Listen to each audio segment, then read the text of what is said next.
Are we on? Yep, we're on.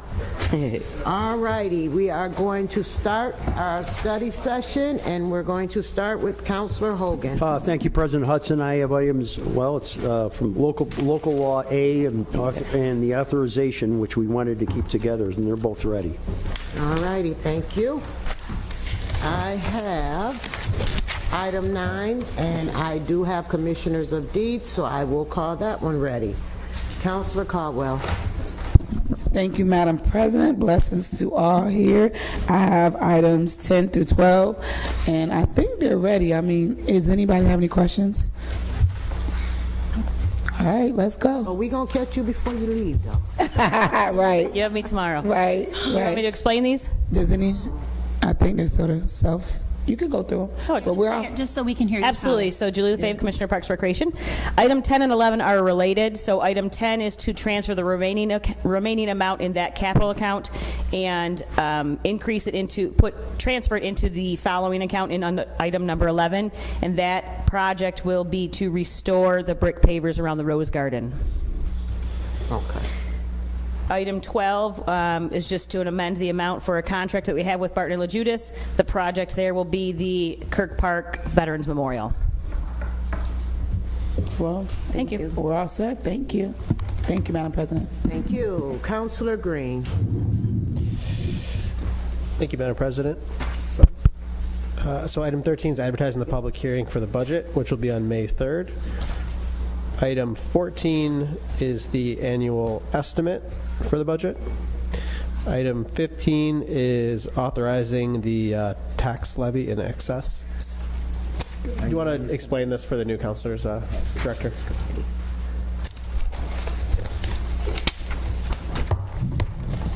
Tim Rudd, Budget Director. So this is us asking permission to blow the state property tax cap of 2%, which would be necessary in pretty much which is necessary in this iteration of the budget. So it is always either 2% or the lesser of an inflation rate. So we're at 2% because inflation is higher than 2%. There's no penalty any longer. There used to be payments to taxpayers that were contingent on the municipality being beneath the tax cap, but that is no longer connected in that way, so there's no longer the penalty to homeowners. It's just simply that we go up by more than 2%.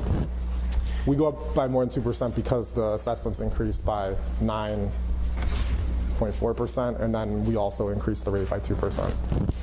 But this also doesn't legally bind us to pass this. I mean, we don't, in theory, you could pass number 15, but also not exceed the cap. If you did, then essentially the whole... I'm not saying we're doing that. I'm just saying so the councilors know what they're voting on. This doesn't commit us to anything. Right. Okay.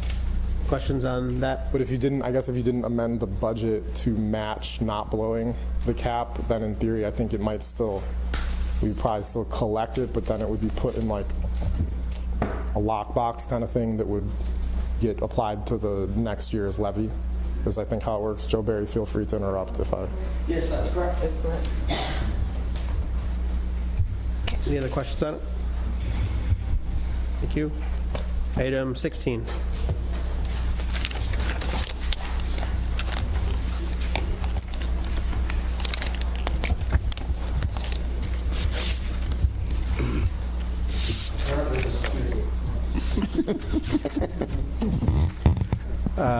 So this is an ongoing agreement that we have with multiple outside consultants in the IT area, and we are finding that we're using them more and more.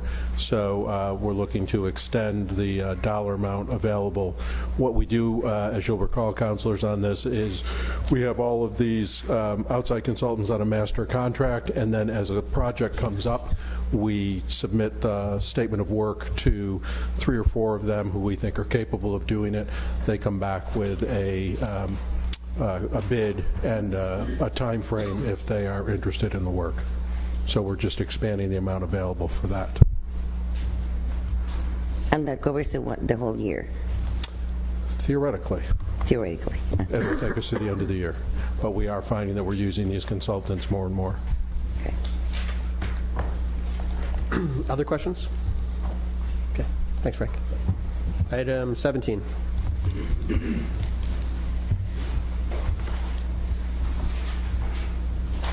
Good afternoon, Councilors. Matt Oj, Commissioner of Assessment. Item 17 is requesting authorization for an appraisal.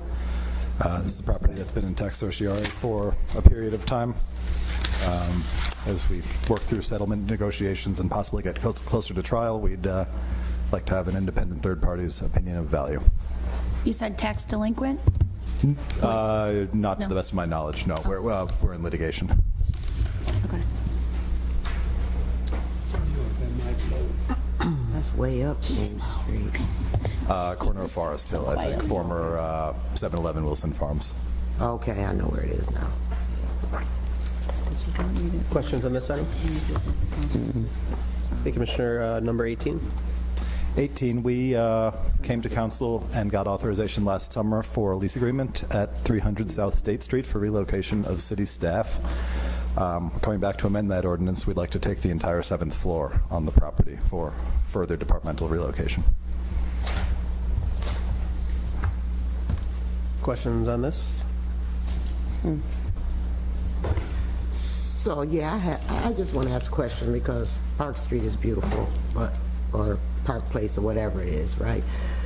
So, I'm looking at the amount, I'm okay.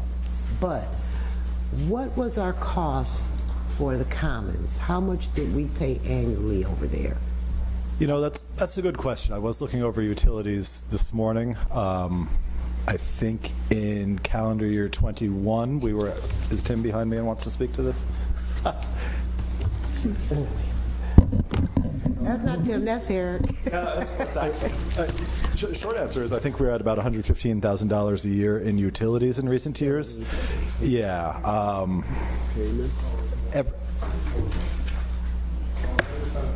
Beautiful. Oh, you're right. 113,000 on gas and electric at the Commons.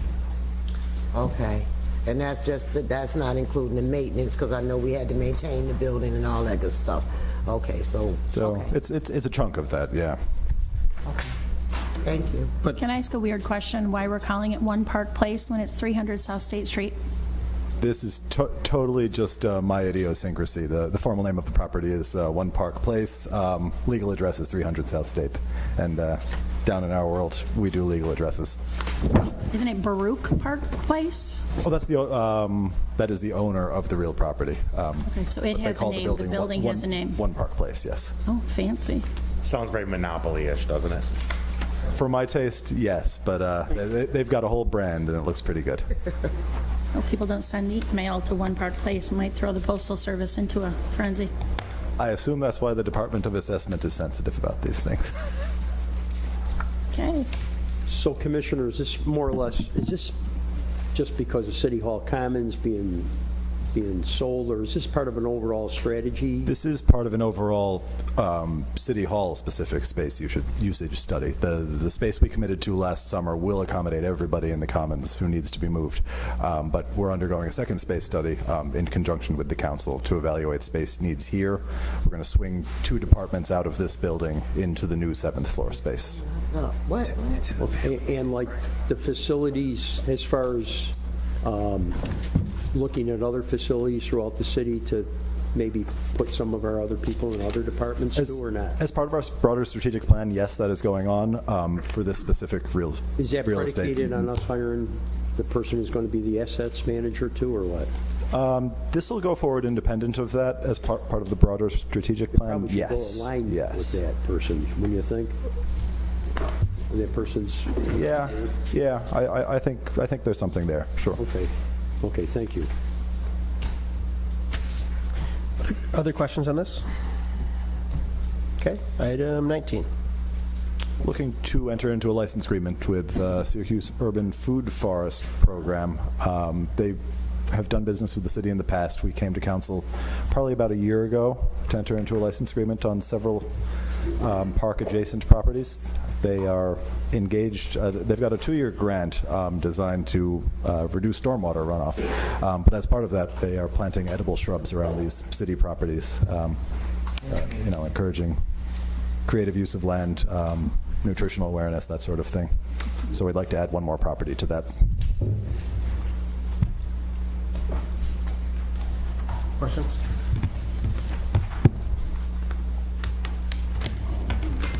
Okay.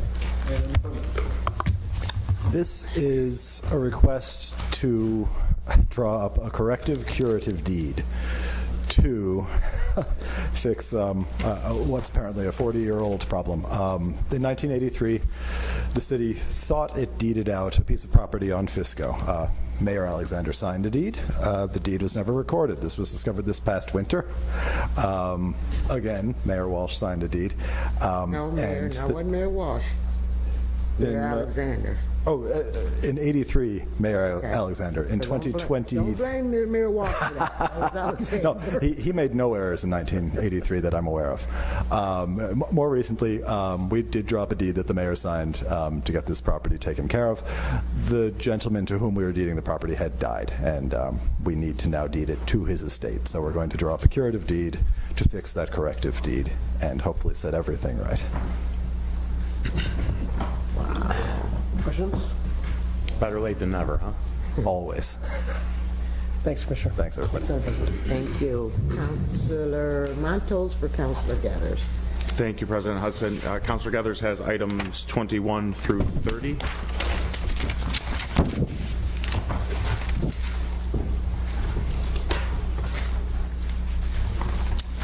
Thank you. Good afternoon, councilors. Item 21 through 23 is amending the bond ordinance, the agreement with New York State DOT, and the project authorization. And the only thing we are amending is adding the 15% Marchicelli funds to, well, actually, it's adding Marchicelli. Let me back up a second. I came to you a meeting or two ago. We had to add $600,000 to the project, which then created a $60,000 local share. The remainder of the project is fully funded. So then the state offered us the Marchicelli funds to cover 75% of that $60,000. So that will reduce our local share on this project to $15,000. So this legislation is strictly adding that Marchicelli funding of $45,000. Questions on those? 24. 24 is our Creek Walk maintenance bridge and improvements project. We are requesting to amend the agreement with Barton LaJudas to add the construction inspection phase to the project. We're getting ready to go out to bid on this project. So it's amending the agreement by $169,000 for a total amount not to exceed $362,000. Questions? 25.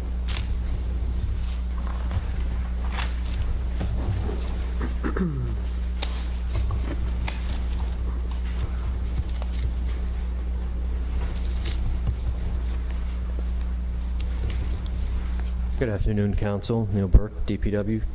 25 is a great opportunity that comes at no cost to the city of Syracuse, and it relates to an ongoing planning effort via a nonprofit on the north side, and they have put in for and received a grant that includes training and travel and other expenses for a City of Syracuse employee to meet with other communities around the country and discuss putting in practice and into place mobility improvements for targeted improvements for this small neighborhood on the north side. Again, this came to us from a nonprofit agency. They're the ones leading this, and we're happy to participate. Shout out to Nicole Watts and Hope Print for their work with that. I know they worked really hard, and it's really a great thing, and it will dovetail nicely into the mayor's initiative on improving traffic. Very much. They put in a lot of work, a lot of the tough work, a lot of the legwork up there. Yeah, it's great. Thanks, Neil. Thanks. 26.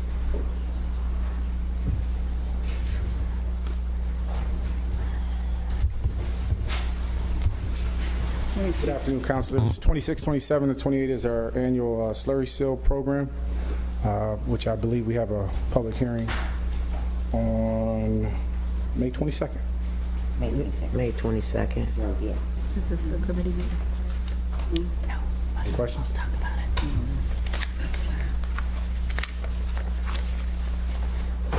Item number 29.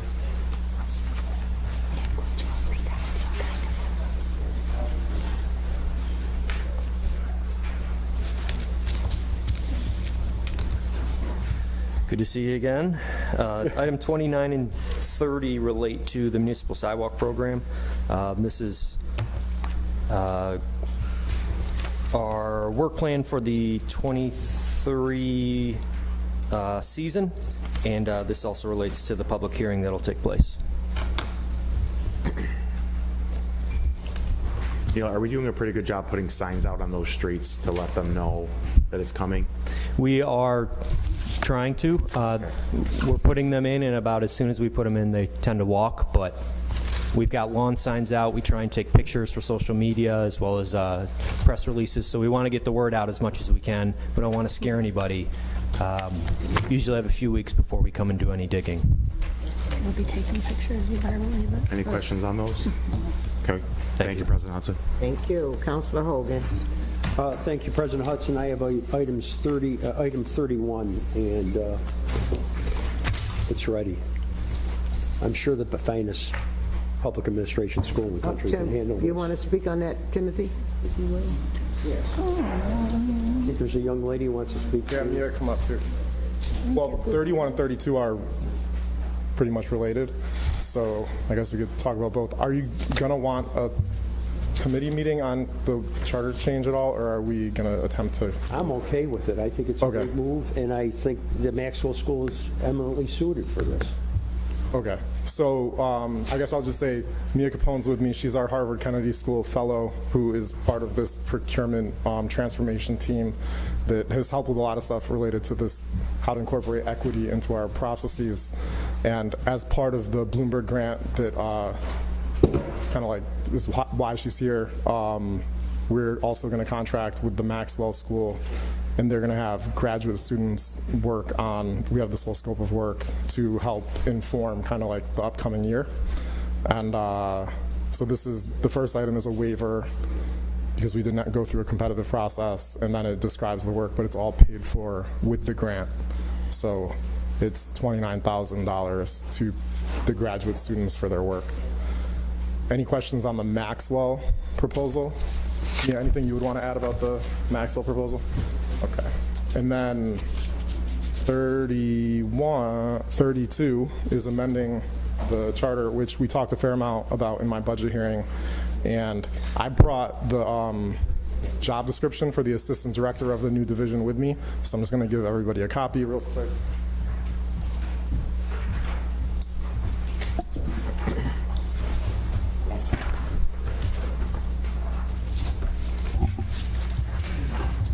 Should be a teacher. So efficient.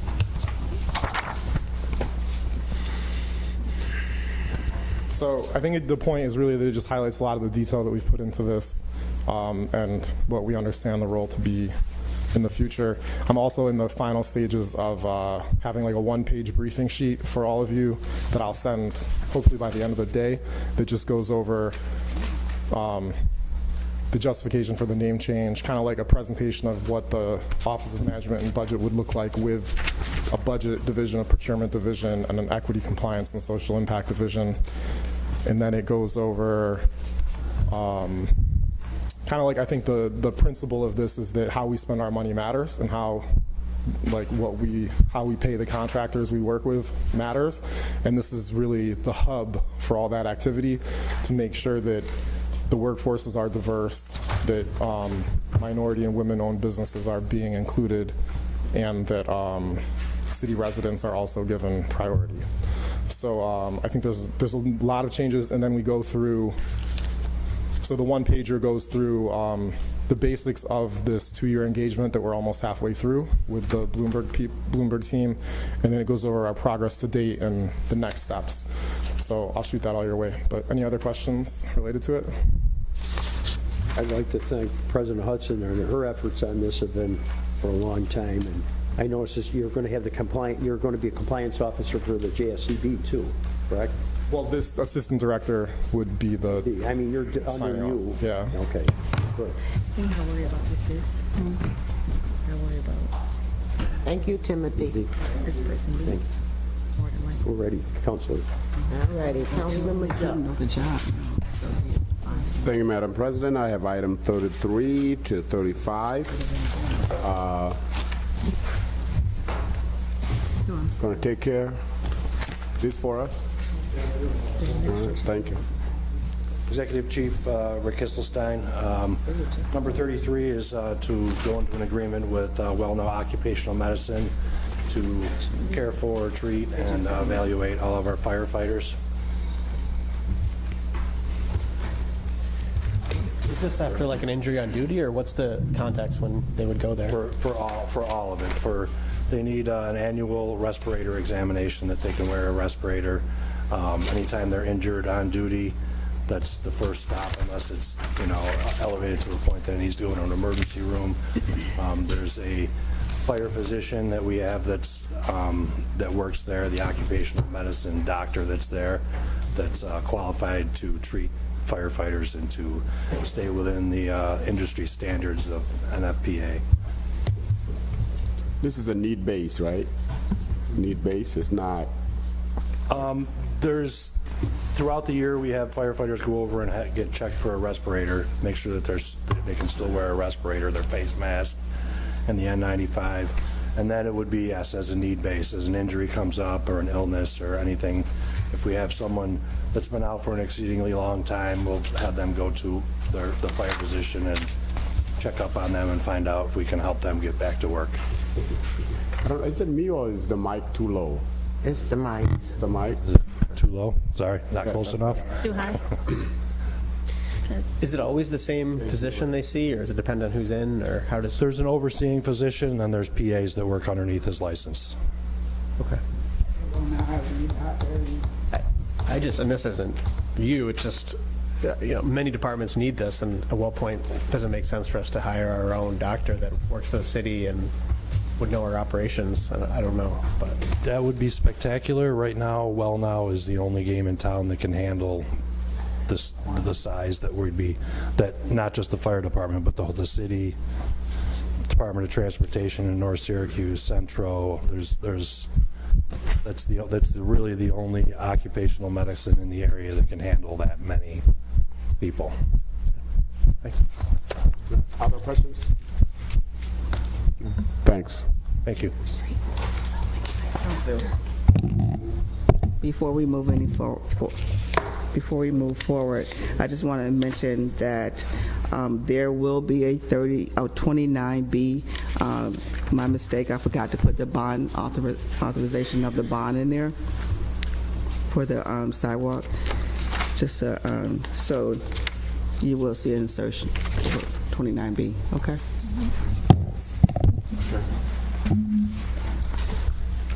Chief, I have been waiting for you. Here, sir. Robert Shaw, First Deputy Chief of Police. Okay, number 34 is application agreement to with the New York State Governor's Traffic Safety Committee for $46,000. No local match required. This will be used for traffic enforcement to include seatbelt usage, aggressive driving, speeding, and distracted driving, and other dangerous behaviors. So it says here that it's going to be used also to reduce aggressive speeding. Is that also going to maybe fund the traffic enforcement? Is that, because my understanding when I first saw this was that the officers would help with seatbelt, putting seatbelt on all of that, right? Wasn't that the same thing? That might be something different. This one here is more towards driving behaviors. Okay. This is an annual grant. This is something that recurs every year. It says to increase seatbelt use, right? 34. Yeah. So you can write tickets for people that aren't wearing seatbelts, as well as, you know, speeding, reckless driving, all those things like that. So the idea is to, if you write the tickets, the idea is to increase the usage. Okay. So is this to pay salaries for officers to do the ticketing? Overtime. Salary. Okay. Overtime. Okay. Overtime. All right. Well, any other questions? Thanks, Chief. 35. Number 35. 35 is payment to Lemoyne College for developing and delivering training on the history of racism in Syracuse in the United States. Us be taught both in the police academy and during in-service training to reach 100% of our membership. So this is something not to exceed $20,000. This is something that was thought up and developed under the prior administration. They reached an agreement with Lemoyne College. Lemoyne College has already done the work, has already developed the program, and we're already teaching it. We're on our 4th academy class that we're teaching it to, and we're trying to implement it into our in-service training so that everybody will have it. I know this has been done backwards. I apologize. Like I said, it was done with prior administration. Now Lemoyne would like to get paid for the work that they did, and so that's why I'm here today. Deputy Chief Russin is more the subject matter expert, so if you have questions on what's actually being taught in the substance of the program, then he can help us out. And I want to ask him that, and then I also want to point out it says Chief Bucker. This is Chief Bucker. Yes, sir. Yes, not Bucker. Typo. Yes, Second paragraph. I don't have that letter. Sorry. That's a typo, but I want to ask Sergeant Russ. It's all right, I'll take the demotion. Okay, I'm sorry. Good afternoon. Good afternoon. So now you've been trained to actually do this class? That's correct. There is a specific detective that worked on this program from inception. That's the one who's actually training this class. Okay, so just for me, I can't speak for anybody else, but is there any, at a period, I don't even need to be involved, I just want to sit in the back of the room, and I'd like to watch the training? Yeah, definitely. So when we rolled this out, there's 4 2-hour modules that are they're the foundation, but it's to be adaptive. So we can grow as we move on throughout the process. So in 5 years from now, we can teach this, but it's not going to look exactly the same. It's going to be adaptive as new issues come up, and we want to have different conversations. When we rolled this out, we presented this to the Police Reinvention and Reform Committee. That was several people were on. Councilor Majoke is on that committee. So we presented it there, took that feedback, made some adaptations from that, and then we presented it to another panel of community members to get their input. That was the panel was put together by the deputy mayor. But it's open to anybody. I mean, especially for the councilor members. It's not we welcome those folks to come in and contribute to the conversation. So you don't have to sit at the back of class. We welcome the contribution. Yeah. Okay. So, Chief, I have a question. Can you give me so 2 questions. So this is for all upcoming officers or just retraining for any officer? It's designed for both. For both? Yes, ma'am. All right, and then what kind of, when it says history of racism in Syracuse in the United States, what are, be a little like. That's why I want to go. So module 1 is implicit bias, and so we talk about the program was developed to have an academic underpinning, but then again that's just the foundation, and then to have some scenario-based work in there for implicit bias and how that could be impactful for law enforcement. That's module 1. Module 2 is social structure, and module 2 and 3 are combined in terms of social structure and Syracuse. Specifically, we use, one of the things coming off the top of my head is the article in the Atlantic, how to decimate a city. So how did redlining impact? How did the I-81 project, how did all of that impact? So we wanted to take these academic theories, if you will, but then relate them to things we've actually seen in the history of Syracuse. That's module 1, 2, 3. I was doing good. I got to look at my notes for 4. Give me a second here. No, that's fine. I get and then the 4th one is trauma-informed approaches. So, how does trauma in the community or in an individual's home or spread across the nexus there? How does that how should we as police officers be looking at that and then making decisions based upon that? So if someone approaches you in a certain way, what are some of the things that we should be thinking about during that so trauma-informed decision making? Are they in person? I'm sorry. Yeah, can you let me finish my last question? Just jump right in there, Councilor Manto. So that's awesome. So the part of the next part of the question I have is there, being that it's informed training about racism, like people of color, of those, is there anybody of color that is, teaching that class? And do you have people come in and, to explain, like, okay, my family is a part of the Red Line. I've been here not that long, but my family history. So is someone from the neighborhood that has been a part of it that can say, hey, this is what it was, this is what we're talking about, or is it just like the professors and the officers training? No, so the officer right now he's the primary person, because although we have the foundation, it is adaptive in style. So we are trying to build upon it, so it's not just these 4 two-hour blocks, and it integrates with other components of the police academy. So how are we teaching contemporary policing issues, and then how do we bring other folks? Because we do have a lot of instructors that come from, I don't want to misrepresent a lot, but there are instructors that come from the community into the police department that actually do blocks of instruction, not only for the in-service side of things, but then also for the academy training. So I want to say, question? This is great. Can I give one quick suggestion? Yeah, absolutely. I just think that people learn better from actually having a person that they can. Yeah, to answer the goal for this project is to ultimately, and that's why we rolled this out to the panel first, and then to the community panel that the deputy mayor brought together, is to get the storytellers, if you will, into the classroom.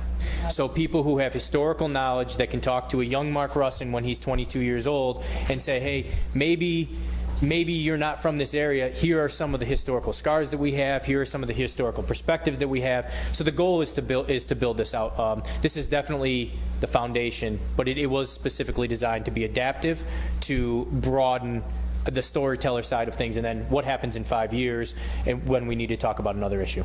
You answered my question. Thank you. Yes. Right, and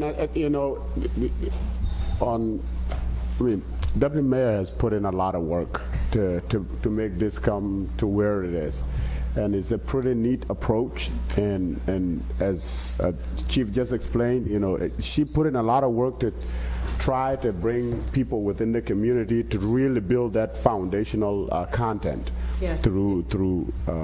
Deputy Chief, and listen, for police reform and reimagining policing, this has been my right-hand man here. He has been amazing.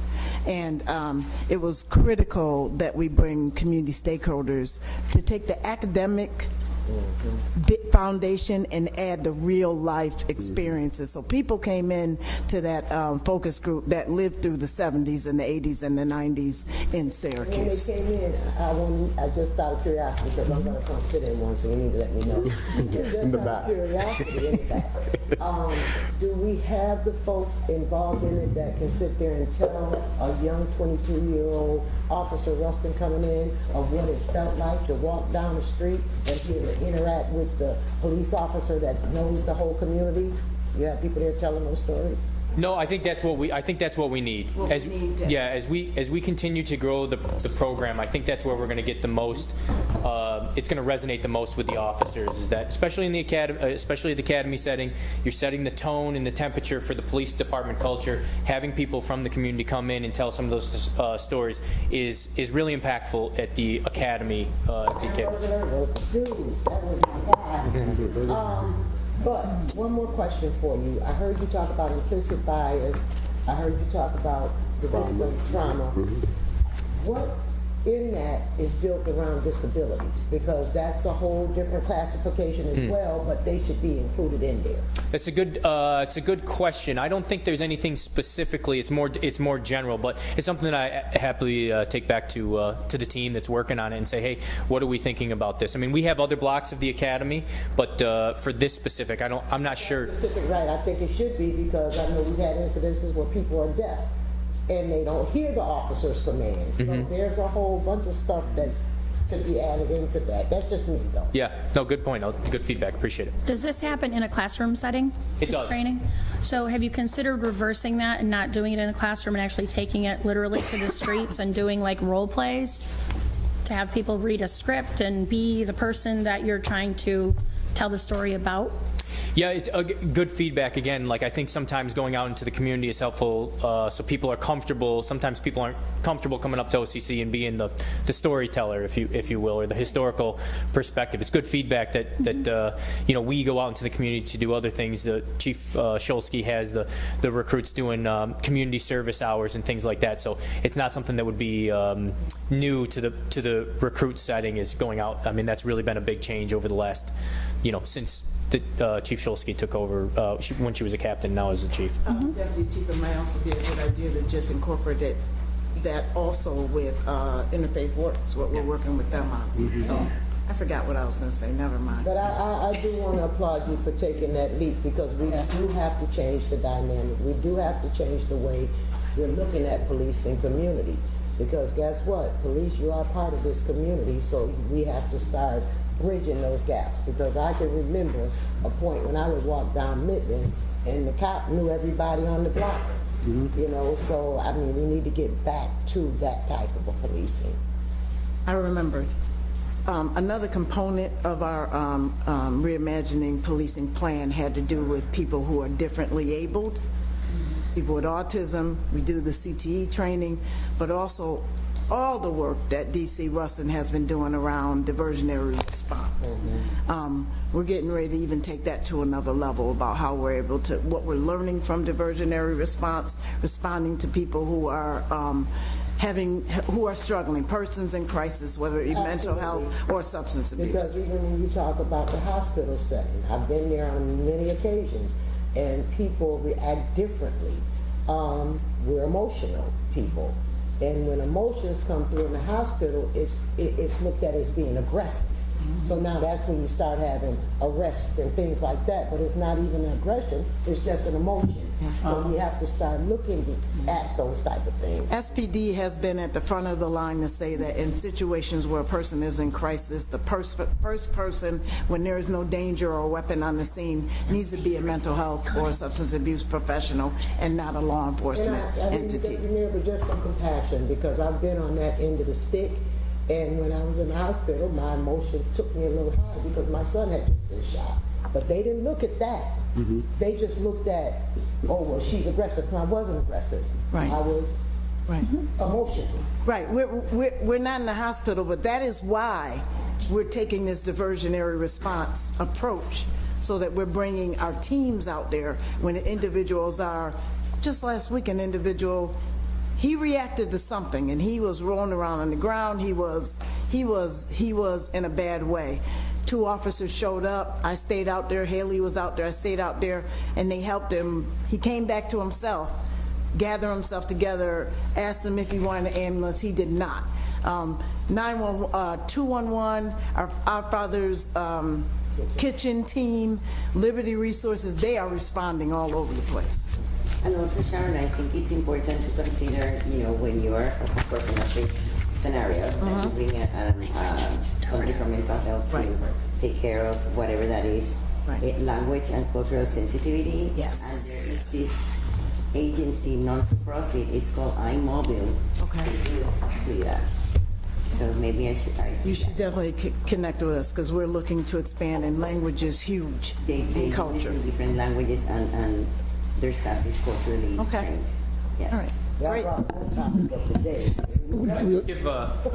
I do want to recognize the work that the Lemoyne team did.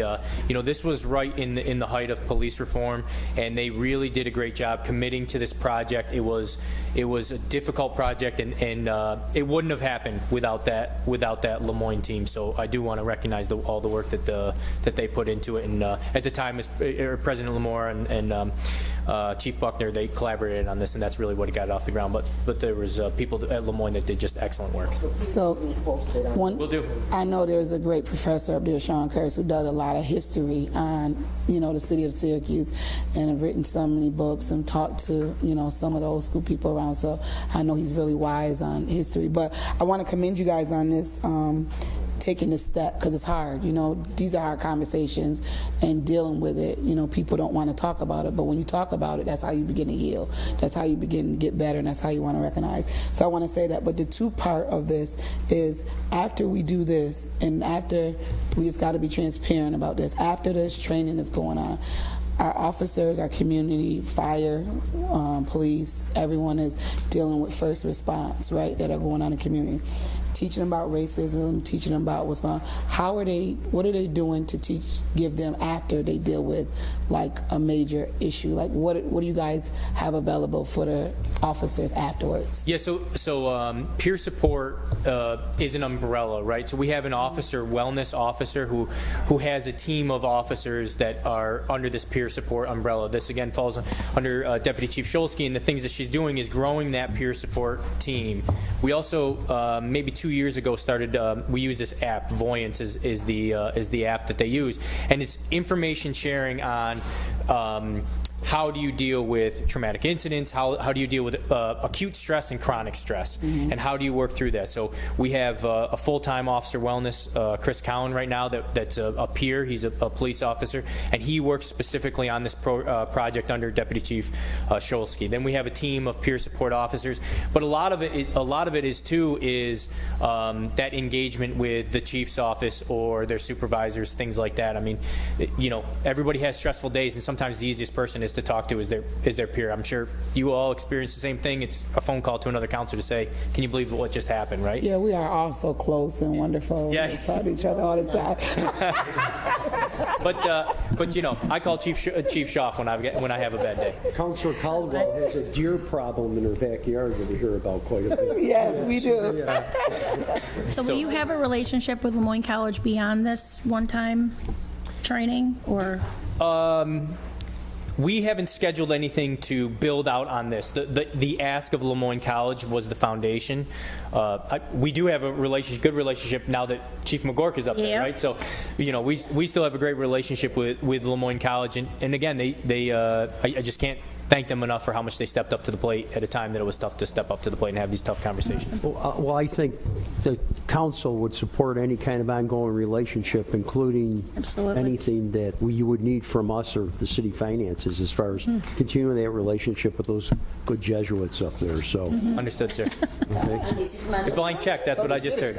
This is mandatory for not just the academy. When you said 100% is of the full force, not just the new ones coming in.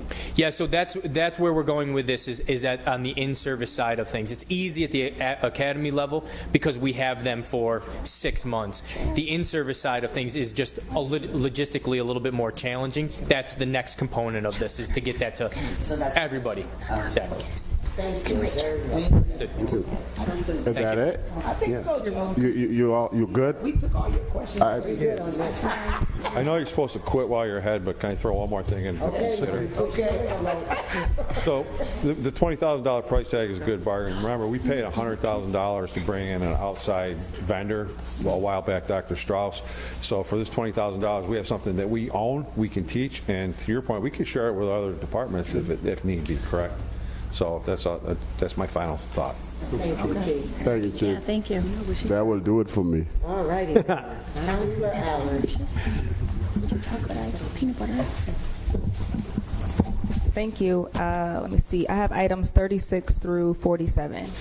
You want to go ahead and just walk us through each one? Good afternoon, Councilors. Kimone Jordan, Director of Housing and Neighborhood Planning.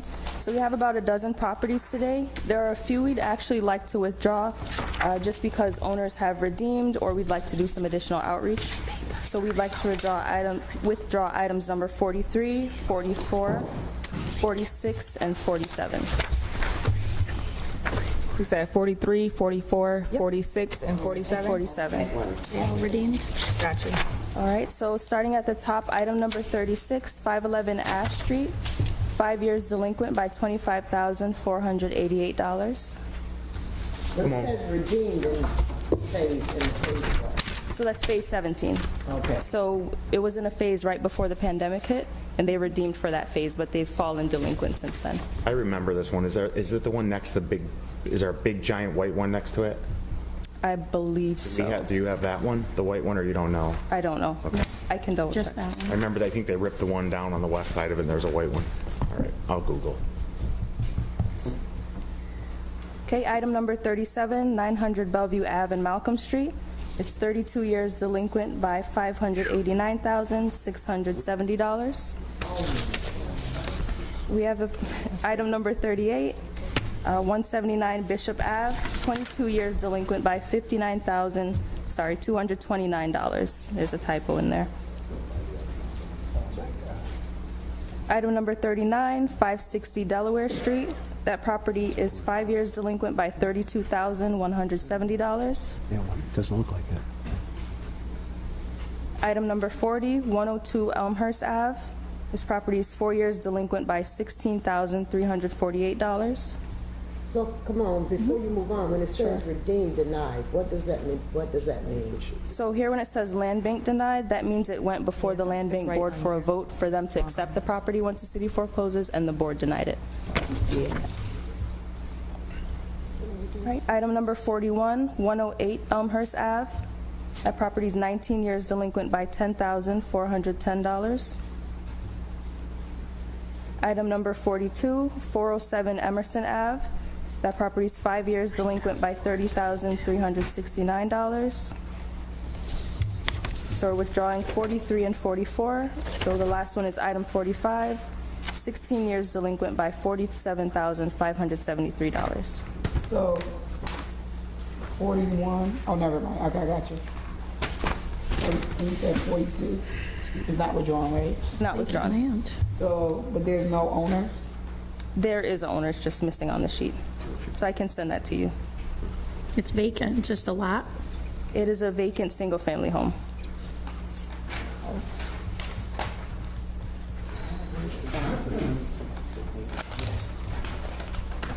Any questions? Nope. Thank you. All right, thank you. We're all set.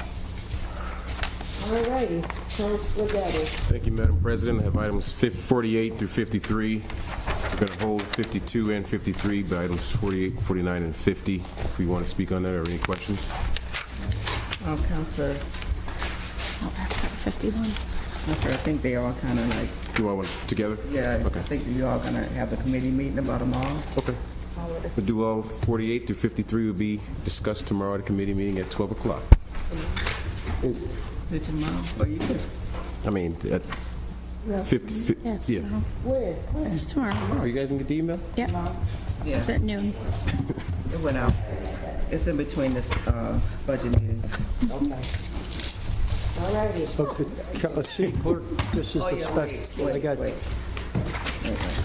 we have two other items, special permits, that I think the City Clerk has distributed them, and they'll be part of the agenda. Definitely, yeah.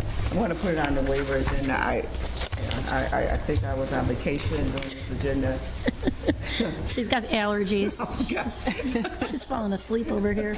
You have the information before you. One's for a special permit for a restaurant, one's for an indoor amusement. Oh, that's it, you. Why don't you go through them, Jeff, real Yeah, quick? please. All right, we'll start with the special permit for indoor amusement and recreation at the most. It's for an e-gaming facility, e-competition. They're not affiliated with the most. They'll just be a tenant space, but they will be open for competitive electronic gaming, bringing schools in for technological presentations of that nature. And then the second one is a special permit for a restaurant at 3902 South Salina Street. This was before the Planning Commission last year and was ultimately denied in December due to a number of issues, least of which was customer area parking. The Planning Commission did deny it without prejudice. The applicant went back and revised their proposal to reduce the customer area by about a third by installing a 2-hour fire-rated wall, reduce the parking requirement, and then remove the live entertainment aspect. That was approved by the Planning Commission earlier this year. It will be coming before you. Subject to any questions. So, yeah, go ahead. Let me ask you this, and I just, because I'm a stickler for stuff like this. Why are these just coming in as a rental? No, I was on vacation. I mean, it's my fault completely. Okay. Ken gets me his request letters to you all like way early, and in this particular time I was asleep. I mean, Jeff. Jeff. See, I'm still on vacation. She's still on vacation, Jeff. So by reducing the parking, does that mean that they reduce the occupancy for the building, or no? I will defer to building codes and fire for occupancy. By reducing the customer area for the restaurant, they reduce the overall parking requirement for that use. Got it. So, If there's yeah. any questions from the district councilor or President Hudson, let me know. And So as this property has been in question, and number of neighbors, as you know, have had issues with it, especially when it wasn't fully permitted for performance. There were performance going on, and that brought a lot of traffic to the neighborhood, and neighbors were just going crazy. I'm glad that the live entertainment part of it is taken off, because that neighborhood and where the property is cannot handle. Because there was one time, I think it was in November of last year, there was a big name that was brought there, and it flooded the neighborhood. And anybody that lived in that neighborhood or passed by there, the amount of attendance was not permittable to what was going on. And plus, the reduction of the parking is also a good call, because those neighbors that were against it, I'm sure they seen what went on, and I see here that one person actually came forward and spoke against it. So I'm just glad of the modifications, because it was an issue. And I remember there was a time when there was a conversation with Burger King to try to have them be part of this agreement so that the overflow of the parking could be in Burger King. And I think that didn't go anywhere, right? No. Correct. That didn't go anywhere. Did not. So I'm glad that it's coming to this. And Councilor Hogan, I know this is your item. I'll read it over the weekend. Yes, To and you let me really know. and have a conversation with folks up there, because folks are passionate about this property and what's going in there. Well, All right. reducing the parking requirement means that they don't need as much as they needed before, so. And I'm trying to understand, Concern. because there's a huge parking lot right there. So what was the parking issue? You don't know. With the overflow. The parking issue with the previous proposal was based on the proposed customer area, and restaurants under special permit review require one parking space for every 30 square feet of customer area. So they required something like 70 plus or more. It could have been over 100. I'd have to go back and look. I'm sorry? Say it again, restaurants require what? Under special permit review, restaurants that are subject to special permit review require one parking space for every 30 square feet of customer area. And so the previous proposal had a customer area over 3,000 square feet, I believe, and so it had a significant parking requirement for which the site did not have enough on-site parking. So it works out to one space for every two occupants, so the occupancy here is 78, and they have 39 spaces, but they have 40 spaces, so that's the... Right now, I was just trying to see, like, what you said about restaurants, because we have tons of restaurants and places in Syracuse.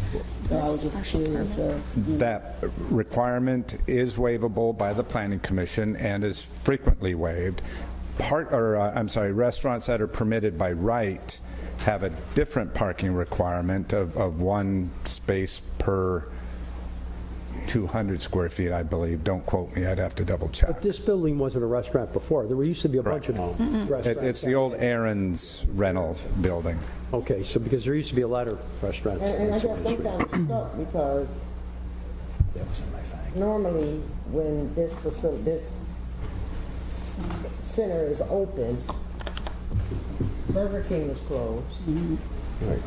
Sabatino's, they got no room to complain about nobody.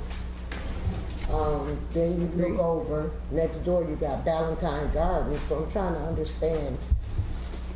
But they need a written agreement from those property owners to say it's okay to use the parking, and they didn't have it. Liability, insurance. Yeah, the parking at the specific site was not enough for what they were proposing at all. It wasn't, unless they would have to be encroaching on other people's properties and parking and all of that, then that's a different story. Correct. But I think that was the stickler right there. But that was one of the sticklers. Right. Yes. Oh, yeah, was one of the sticklers. Yeah. There's also another location over there that encroaches on other people's property as well. We never had to do with their complaints. I don't want to specifically say the name of the establishment, but I mean, I don't see the parking would be an issue. Well, the thing was they had to seek permission from nearby properties to allow them to park there. But I don't think they did.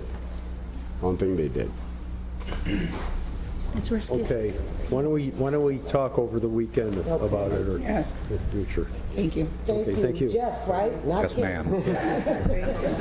Or Ken. Okay, I need a motion to adjourn. I need second. Third. Let's go. All in favor? Aye. All right, meeting adjourned.